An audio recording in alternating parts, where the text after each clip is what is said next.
जय हिंद दोस्तों। उत्तराखंड वनदुर्गा के लिए हम मैथ्स की क्लास को कवर कर रहे हैं। मैथ्स में हमने बहुत सारे चैप्टर्स को कवर कर लिया है और हम मैथ्स में जो हमारा चैप्टर चल रहा था वो चल रहा था हमारा मेंसुरेशन यानी कि क्षेत्रमिति। क्षेत्रमिति में हम बहुत सारे टॉपिक्स को कवर कर चुके हैं। आपके सिलेबस के हिसाब से हमने लगभग मेंसुरेशन के सभी टॉपिक्स कवर कर लिए हैं। आज हमारा लास्ट टॉपिक बचता है मेंसुरेशन का, जिसका नाम है अर्धगोला और गोला यानी कि स्पेयर और हेमिस्फीयर। इसके बारे में आज हम डिटेल से देखेंगे और फिर इनके बेस पे क्वेश्चन आंसर भी सॉल्व करेंगे। ठीक है, तो स्टार्ट करते हैं आज की क्लास को। तो सबसे पहले हमें देखना है गोला। गोला यानी कि स्पेयर। अब स्पेयर किसे कहते हैं आप लोगों को समझना होगा। ठीक है, तो स्पेयर कहते हैं किसे, एक बार इसका चित्र यहाँ पे बनाने की कोशिश करता हूं।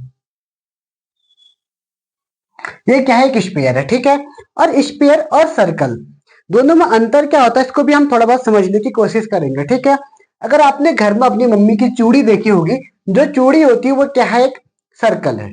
और अगर आपने घर में एक फुटबॉल देखी होगी तो वो क्या है, वो क्या है, एक स्पेयर है। ठीक है, यानी कि आपके समझ में आ रहा होगा कि सर्कल क्या होता है और स्पेयर क्या होता है।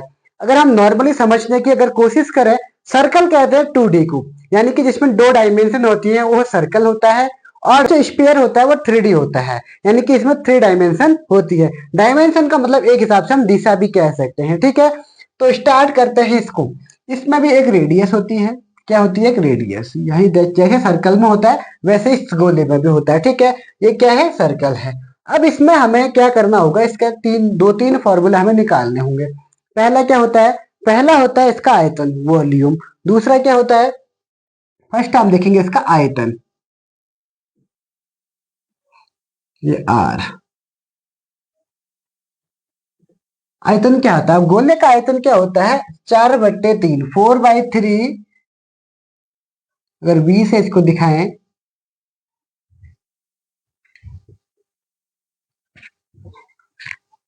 v इक्वल टू होगा 4/3 पाई आर क्यूब। ये क्या होता है, गोले का आयतन होता है। ठीक है, गोले का आयतन कितना हो गया, 4/3 पाई आर क्यूब। अगर आपको गोले का याद है तो आप आराम से अर्ध गोले का निकाल सकते हैं। ठीक है, बस आपको याद करना है। अब मैंने आपको दो चीजें बताई थी, एक बताया था मैंने आपको CSA और एक बताया था मैंने आपको TSA। दो चीजें, LSA और CSA तो एक होता है, लेकिन CSA और TSA अलग अलग होते हैं।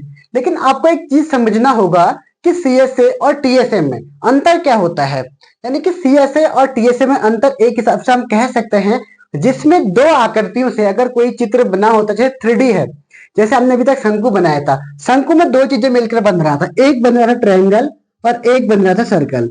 इन दोनों को मिलकर बन रहा था, क्या बन रहा था, हमारा शंकु बन रहा था। यानी कि इसका CSA भी होगा और इसका TSA भी होगा।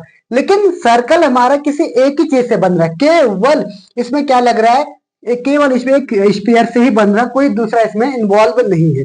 तो इसका मतलब क्या होगा, इसमें TSA और CSA दोनों क्या होगा, सेम होगा। ठीक है, तो ये चीज आपको समझना पड़ेगा। तो इसमें TSA और CSA एक ही होगा। तो आपको ये चीज समझनी होगी कि CSA और TSA में अंतर क्या है।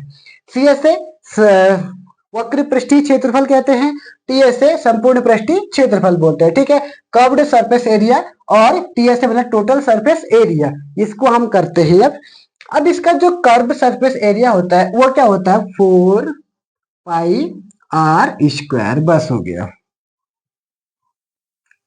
बस इसमें दो ही फॉर्मूले आपको मेनली याद करना है, एक इसका वॉल्यूम याद करना है, एक इसका CSA या TSA। कभी आपको TSA बोल देगा, कभी आपको CSA बोल देगा, दोनों क्या होते हैं, इक्वल होते हैं इसमें। ठीक है, अब हम जाते हैं आगे अर्धगोला में।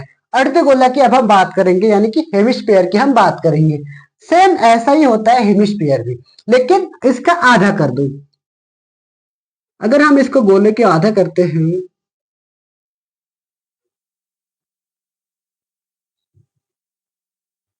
ये क्या होगा, एक हेमिस्फीयर होगा। ठीक है, यानी कि इसको हम कहेंगे अर्धगोला। इसमें भी सेम वही होता है, एक हिसाब से हम इसको उल्टा शंकु जैसा कह सकते हैं। लेकिन शंकु क्या होता है, तिकोना होता है, लेकिन इसमें क्या होता है, कर्व टाइप की होती है। ठीक है, अब इसका निकालने के लिए आपको, अगर आपको स्पेयर का याद है तो आराम से आप अर्धगोले का या हेमिस्फीयर का निकाल सकते हैं। ठीक है, तो इसको निकालने के लिए सबसे पहले आपके पास इसका वॉल्यूम होना चाहिए।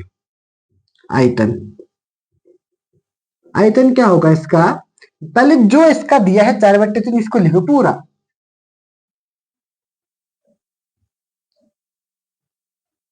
डिवाइड कर दो 2 से, क्योंकि ये पूरा गोला है और ये अर्ध गोला है, तो डिवाइड किससे करना पड़ेगा, 2 से। अगर 2 से इसको डिवाइड करेंगे तो ये 2 से 2/2 टाइम कट जाएगा, तो इसका वॉल्यूम होगा 2/3 पाई आर क्यूब। ठीक है, तो इसका हम ऐसे सॉल्व कर सकते हैं। और दूसरा इसमें होता है सीएसए। अब सीएसए क्या होगा, सीएसए के बारे में हम डिटेल से इसको कवर करेंगे। क्या इसमें सीएसए और टीएसए दोनों अलग अलग होंगे, एक ही होगा? हाँ, इसमें अलग अलग होंगे। क्यों अलग होंगे, इसमें दो है, इसमें दो दिख रहे, देखो एक तो ये आकृति दिख रही है और एक आकृति ऊपर की दिख रही है। ऊपर एक सर्कल बना है और नीचे एक एक कर्व बना, अर्ध सर्कल बना है। ठीक है, तो इन दोनों को हम कवर करेंगे। अब सीएसए या टीएसए बात करेंगे सीएसए की। अब पहले हम निकालते हैं इसका सीएसए। सीएसए क्या होता है, 4πr² कर दो, तो सीएसए कितना निकल जाएगा इसका, 2πr²। ये क्या निकल गया तुम्हारा, 2πr², ये निकल गया सीएसए। अब इसका हमें निकालना है टीएसए। टीएसए यानी कि टोटल सरफेस एरिया। अब टीएसए निकालने के लिए हमें क्या करना है, मैंने कल भी आपको फॉर्मूला बताया था, टीएसए बराबर होता है सीएसए प्लस इसका बेस एरिया। तो T S A equal to क्या होना चाहिए, सी एस ए कितना है, 2πr² प्लस, और बेस एरिया यानी कि सर्कल है, सर्कल का एरिया क्या होता है, सर्कल का एरिया πr² होता है। दोनों को ऐड करेंगे 3πr², इसका आंसर आएगा। ठीक है, तो हमारा टीएसए भी यहां से निकल चुका है। अब हम गोले और अर्ध गोले के बेस पे जो क्वेश्चन आंसर बनते हैं उनको सॉल्व करेंगे। ठीक है, ये क्वेश्चन आपके परीक्षा में आने के पूरे पूरे इनके चांसेस हैं। ठीक है, तो स्टार्ट कर दे, या फिर ऐसे क्वेश्चन पूछ देगा इनके नंबर आपको चेंज कर देगा बस, और क्वेश्चन सेम रहेगा। तो स्टार्ट करते हैं पहला क्वेश्चन। पहला क्वेश्चन क्या है, माना किसी गोले का पृष्ठीय क्षेत्रफल x सेंटीमीटर स्क्वायर है और आयतन y सेंटीमीटर है, तो इस प्रकार है कि y बराबर 14x है, तब गोले की त्रिज्या क्या होगी। तो हमें दिया क्या है, पहले वो लिखना है। आंसर नंबर 1, सबसे पहले हमें दिया क्या है, माना किसी गोले का पृष्ठीय क्षेत्रफल। अभी बताया था मैंने, पृष्ठीय क्षेत्रफल क्या होता है, 4πr²। ठीक है, चाहे कुल बोले, चाहे टोटल सरफेस एरिया बोले, चाहे वक्र पृष्ठीय बोले। ठीक है, बात क्या है, 4πr² की है। तो 4πr² इक्वल टू कितना दे रखा है, x सेंटीमीटर। Equation number 1। ठीक है, फिर दूसरा क्या है, और आयतन दे रखा है इसका y सेंटीमीटर क्यूब। अब गोले का आयतन क्या होता है, 4/3 πr³ इक्वल टू कितना दे रखा है, y। Equation number 2। ठीक है, यहां तक आपके समझ में आया होगा। फिर क्या किया इसने, है कि y बराबर 14x, एक चीज और दे रखी है, y बराबर आप 14x रख सकते हो। तो y जहां पे दिख रहा है वहां पे आपको 14x रखना है। तब कहां पे रखेंगे, पुट इक्वेशन 2 में। इक्वेशन 2 में y की जगह हम क्या रख देंगे, 14x रख देंगे। ठीक है, 4/3 πr³ इक्वल टू 14x है। अब x की वैल्यू इक्वेशन 1 से हम ये रख लेंगे, क्या रखना है, 4πr²। 4/3 πr³ equal to 14 into x की जगह क्या रखना है, 4πr²। ठीक है, तो यहां से हमारा क्या निकलेगा, यहां से हमारा निकल जाएगा क्या, आर की वैल्यू निकल जाएगी। तो पाई से पाई कैंसिल, 4 से 4 कैंसिल, और r³ है तो r² तक बचा, केवल एक r बचा। ठीक है, और क्या बचा, कुछ नहीं बचा। तो r/3 बराबर क्या बचा यहां पर, 14। तो r की वैल्यू यहां से निकालनी है, तो r निकल जाएगा 42 सेंटीमीटर। आर की वैल्यू कितनी निकल गई 42 सेंटीमीटर। तब गोले की त्रिज्या ही बतानी थी, यानी कि आर ही बताना था। आर की वैल्यू निकल गई 42 सेंटीमीटर। यानी कि क्वेश्चन नंबर फर्स्ट हम सॉल्व कर चुके हैं। पहले क्या करना है, आपको जो क्वेश्चन में दिया है उनको लिखना है, उसके बाद जो निकालना है आपको वो लिखना है, और फिर क्वेश्चन में जो भी आपसे पूछता है उन सबको इक्वेशन के हिसाब से सॉल्व करते रहना है। तो पहला क्वेश्चन सॉल्व हो चुका है। अब हम इसका दूसरा क्वेश्चन सॉल्व करते हैं। दूसरा क्वेश्चन क्या है, इसको पढ़ो पहले, क्या आराम से ध्यान से पढ़ो इन क्वेश्चनों को पहले। इस पे मैंने अर्धगोले के भी क्वेश्चन ले रखे हैं, ठीक है। तो क्वेश्चन नंबर आंसर नंबर दूसरा दूसरा क्या है, यदि किसी गोले की त्रिज्या को 4 सेंटीमीटर बढ़ाया जाता है तो उसके पृष्ठीय क्षेत्रफल में 464 पाई सेंटीमीटर स्क्वायर की वृद्धि होती है। तो मूल गोले का आयतन ज्ञात करो, ठीक है। यानी कोई गोला है माना, ठीक है, गोले की त्रिज्या हम क्या बढ़ाएंगे 4 सेंटीमीटर। माना कोई गोले की त्रिज्या r बराबर हमने x मान ली, ठीक है। क्या मान ली है, x मान ली है। तब हम क्या करेंगे, थोड़ा x मत मानो, खाली त्रिज्या r बराबर, अगर हम इसको केवल r मान लो, ठीक है, त्रिज्या बढ़ाएंगे तो r प्लस क्या कर देंगे 4 सेंटीमीटर। ये क्या होगी, गोले की त्रिज्या होगी, ठीक है। तो उसके पृष्ठीय क्षेत्रफल में 465 सेंटीमीटर की वृद्धि होती है। तब पृष्ठीय क्षेत्रफल क्या होता है, पृष्ठीय क्षेत्रफल होता है 4 पाई आर स्क्वायर होता है, ठीक है। अब आर की जगह तुम्हें क्या रखना होगा, ये जो दिया है, ठीक है। तब 4 पाई आर की जगह क्या रखना, आर प्लस 4 रखना है, ठीक है। अब माइनस, यहाँ पे अब माइनस क्यों आएगा इसको भी आपको समझना है, ठीक है। अब हमें क्या दिया है, ये अगर उसके बढ़ाया जाता है तो अगर हम बढ़ाएंगे तो क्या हो रहा है, इतना बढ़ रहा है। लेकिन हमें अभी क्या करना है, इस इक्वेशन में बढ़ाना नहीं है, क्योंकि हमें मूल गोले का आयतन निकालना है। अगर मूल गोले का आयतन निकालना होगा तो अभी हम इसको बढ़ा के कितना हमारा आ रहा है वो लिखना है। इक्वल टू कितना आ रहा है 464 पाई, इसको लिखो पहले। ये बढ़ा के इतना आ रहा है, लेकिन हमें निकालना क्या है, कम करके। इतना नहीं चाहिए हमें, जितना हमें नॉर्मल होता है उतना, जितना हमें बढ़ाया है उतना ही हमें क्या करना है, कम करना है। तो आर का क्या होता है, स्क्वायर होता है, 4 पाई आर स्क्वायर होता है। तो यहीं पर हमें आर स्क्वायर को क्या करना, माइनस करना, बाकी इसको सेम रहना और कुछ नहीं करना, बस इतना क्वेश्चन बन गया तो आपका पूरा क्वेश्चन सॉल्व आराम से हो सकता है, ठीक है। अब इस पे वैल्यू रखो, जो वैल्यू आपको दे रखी है, सॉल्व करो। ये 4 से यहाँ का 4 कटेगा, 4 बन जा 4, शायद कट रहा है, नहीं, 4 बन जा 4, 4 बन जा फिर 4, ठीक है। तो 4 6 2 बज गया, 6 को 24, 116 टाइम कट गया, ठीक है। पाई से ये पाई आपका यहाँ से कैंसिल हो गया, और क्या कट रहा है, अब इसका स्क्वायर करो। आर का स्क्वायर करोगे तो आर स्क्वायर, यहाँ से ए प्लस बी का होल स्क्वायर लगेगा, आर प्लस 4 का whole square, r square plus 4 का स्क्वायर 16 प्लस 2ab, 4 दूनी 8 आर माइनस का आर स्क्वायर ऐसे ही रहेगा, इक्वल टू 116 हो गया, ठीक है। तो अब आपको क्या सॉल्व, आर स्क्वायर से प्लस का आर स्क्वायर से माइनस का आर स्क्वायर कैंसिल हो गया। तो यहाँ क्या बचा, 16 प्लस 8r इक्वल टू 116। तो यहां से हमें 8r बराबर 116 माइनस का 16, 8r बराबर 100 आ जाएगा, ठीक है। तो r की वैल्यू निकालनी है, 100/8 आ गई, ठीक है। तो r हमारा कैंसिल होकर कितना आ जाएगा, काटो इसको, 20, 4 से काटेंगे 25/2, आर की वैल्यू कितनी आई 25/2। यहाँ पे हम आर की वैल्यू लिख देते हैं, ठीक है। अगर आपसे बोलता कि जो आपने त्रिज्या बढ़ा रखी है उसकी निकालो, तब आपको इसमें 4 जोड़ना पड़ता और फिर हमें त्रिज्या काउंट करनी पड़ती। लेकिन अभी हमें क्या कह रहा है कि जो मूल गोले का आयतन निकालना है, यानी कि मूल गोले जिसकी त्रिज्या क्या होनी चाहिए, केवल आर। तो हमें केवल आर वाले की निकालनी है, तो हम इसमें अभी +4 ऐड नहीं करेंगे, ठीक है। तो इस फॉर्मूले में हम रखते हैं। अब आर की वैल्यू निकल गई, तो अब हमें निकालना क्या है, अब हमें क्या करना, बस इस फॉर्मूले में रख देना है, 4/3 पाई आर क्यूब, ठीक है। तो 4/3 ऐसे ही रखो, पाई की वैल्यू नहीं रखनी, क्योंकि इसमें आंसर ये भी पाई में दे रखा है और जो ऑप्शन थे वो भी पाई में दे रखे हैं, तो पाई की वैल्यू नहीं रखनी है।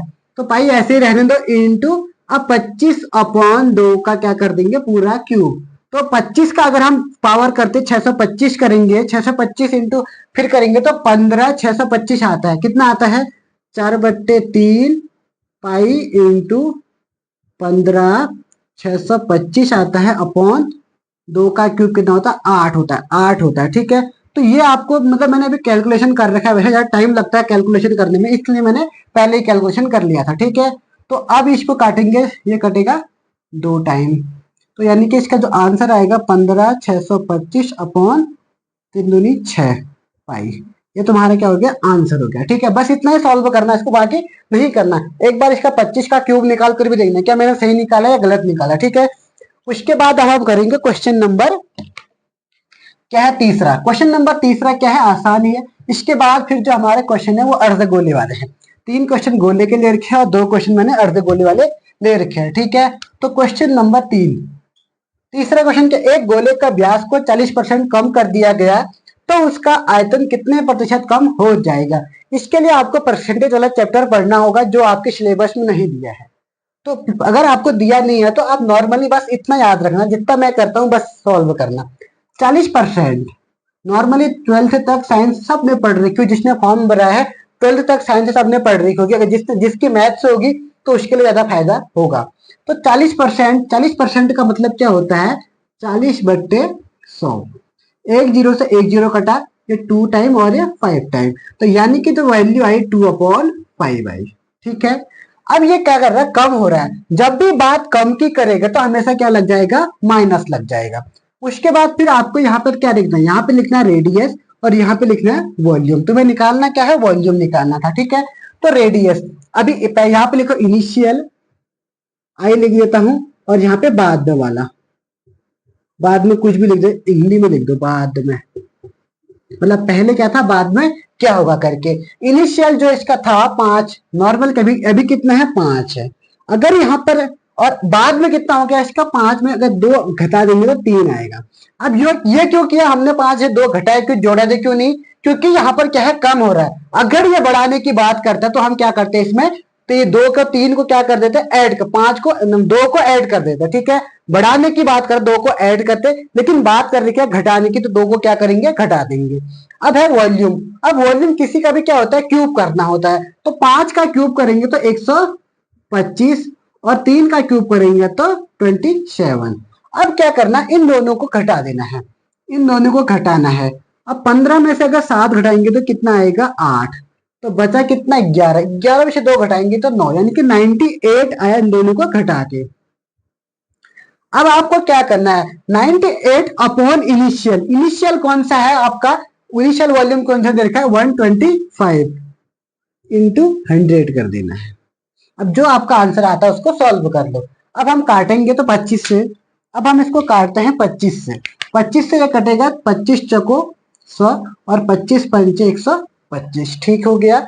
अब क्या कटेगा, 5 से कुछ कट रहा है और कुछ नहीं कट रहा है। अब इन दोनों को मल्टीप्लाई कर दो, 8 चको 32 की, तो 8 को 3, 9 चको 36 और 3 39, 392 अपॉन 5 क्या हो गया, आपका आंसर हो गया। आपको यही तो कितना प्रतिशत कम हो जाएगा। अब इसको परसेंटेज में कन्वर्ट कर लो, 392 को 5 से डिवाइड कर लो, 392 अपॉन 5, 5 चको 20, 5 से 35, 5 सत्ते 35, 9 में से 5 गया 4, बच गया 0, उतर गया यहाँ से 2, 8 40, उतर गया 2, पॉइंट लगा 0, 5 को 20, यानी कि 78.4%। तो कितना परसेंट कमी आई, 78.4। आंसर कितना होगा इसका, 78.4% इसका आंसर है, ठीक है। तो ऐसे ही आपको और क्वेश्चन भी सॉल्व करने होंगे। अब गोले वाले मैंने आपको क्वेश्चन सॉल्व करवा दिए हैं, अब हम क्वेश्चन नंबर 4 को सॉल्व करते हैं, ठीक है। 4 में दिया क्या है, एक गोलार्ध का आयतन 24 25 1/2, यानी कि 24 25 1/2, यानी कि मिक्स फ्रैक्शन में क्वेश्चन दिया है। पहले इसको नॉर्मल फ्रैक्शन में हम कन्वर्ट करते हैं, तो v बराबर इसका दुगना करके एक ऐड कर देना होगा, 24 दूनी 48, 25 दूनी 50, एक ऐड करेंगे तो 51/2। यहाँ तक सबके समझ में आया होगा अभी तक क्या किया मैंने, ठीक है। तो v बराबर 48 51/2 आ गया। अब इसकी वैल्यू रख दो, वॉल्यूम क्या होता है, वॉल्यूम होता है 2/3 पाई r, पाई की वैल्यू भी रख लो यहाँ पर 22/7, 22/7 into pi r cube equal to 4851, sorry 4851/2, ठीक है। तो एक काम करो, पहले इस 21, ये अगर इस नंबर को काटोगे तो ये इससे काटेंगे तो ये पॉइंट में कटेगा। लेकिन हम क्या करते हैं, इस 22 को हम ऐसे भी लिख सकते हैं 2 इंटू 3, 22 को हम 11 इंटू 2 लिख सकते हैं upon 7 equal to r cube, ये हो जाएगा 4851। ठीक है, तो यहां तक आपको इसको सॉल्व करना होगा। फिर क्या करना है आपको, इसको अच्छे से इसको काटना है। 11 से कितनी, क्योंकि 11 से कट रहा है तो 11 चौको 44, 4 बार कटा, फिर बच गया 4, फिर 11 चौको 44, फिर ये कितनी बार कटा, 4 4 1 बार क्या कट गया है। ठीक है, तो ये 1/21 हुआ यहाँ पर, 2 to 4 हो जाएगा, और r cube equal to 441 upon हो गया कितना, 2, यहाँ 2 था। ठीक है, अब एक काम करो, क्रॉस मल्टीप्लाई कर लो, इसको मैं यहाँ मल्टीप्लाई, क्योंकि हमें आर क्यूब एक ही तरफ चाहिए तो आर क्यूब यही रहने दो, इक्वल टू 441 इंटू 21 यहाँ लिख के दे दो, और ये 4 2 जा 8 यहाँ लिख लो। ठीक है, अब 441 यहाँ पर करता हूँ, इसको ध्यान से देखो, आर क्यूब है। अब 441 को मैं 21 इंटू 21 लिख सकता हूँ, इक्वल टू 21, और नीचे क्या है 8 है, तो 8 2 इंटू 2 इंटू 2 ऐसे भी लिख सकता हूँ। तो यानी कि आर क्यूब क्या निकलेगा, r equal to cube of 21 upon 2 into 2 into 2, तो यानी कि 21/2। अब 21/2 को डिवाइड करेंगे तो आर की वैल्यू निकलेगी 10.5, ये हमारा आंसर हो गया। ठीक है, जिसमें दिया हुआ सेंटीमीटर में दिया हुआ सेंटीमीटर, तो कितने की कमी आएगी यहाँ पर, कितना प्रतिशत की कमी आएगी, 10.5%। ठीक है, तो ये हमारा आंसर, चलिए कितना हाँ ये तो कमी नहीं है तो हो गया, तो इसकी त्रिज्या कितनी निकलेगी, 10.5 हो गया। तो ये क्वेश्चन भी हम सॉल्व कर चुके हैं। अब लास्ट क्वेश्चन बचा है, क्वेश्चन नंबर 5वां, इसको भी हम सॉल्व करते हैं। क्वेश्चन नंबर 5वां क्या कह रहा है, तली से बंद एक अर्धगोले का संपूर्ण पृष्ठीय क्षेत्रफल ज्ञात कीजिए। ठीक है, तो हमें निकालना है संपूर्ण पृष्ठीय क्षेत्रफल, यानी कि 3πr² निकालना होगा संपूर्ण। ठीक है, तो अर्धगोले की त्रिज्या यहाँ दे रखी है, त्रिज्या 3π, और त्रिज्या दे रखी है 25/π, इसका क्या है, स्क्वायर है। स्क्वायर करेंगे तो क्या होगा, ये स्क्वायर से पूरा रूट बाहर आ जाएगा, तो ये हो जाएगा 3π/25/π, एक पाई से ये पाई कटा, 25 दिया 75 इसका सेंटीमीटर, इसका सेंटीमीटर नहीं इकाई में दे रखा, तो इकाई ही इसका आंसर आएगा। तो 75 इकाई इसका आंसर हो चुका है। ठीक है, तो आप एक क्वेश्चन आपको सॉल्व करना है इसमें, 5वें क्वेश्चन में आपके लिए होमवर्क जो क्वेश्चन होगा वो रहेगा आज का। बस ये 5वें क्वेश्चन में क्या करना है, आर की जगह आपको क्या रखना है, आर की जगह आपको रखना है 625/π। ठीक है, तो इसको आपको सॉल्व करना होगा। तो ये आपके लिए होमवर्क है, आर बराबर आपको ये रखना है, बाकी आपको निकालना क्या है, इसमें पृष्ठीय संपूर्ण पृष्ठीय क्षेत्रफल आपको ज्ञात करना है। ठीक है, तो इसी तरीके से आप हमारी क्लास से जुड़े रहिए। तो आज की क्लास में हम इतना ही देखते हैं, फिर मिलेंगे नेक्स्ट क्लास में, तब तक के लिए जय हिंद, जय उत्तराखंड।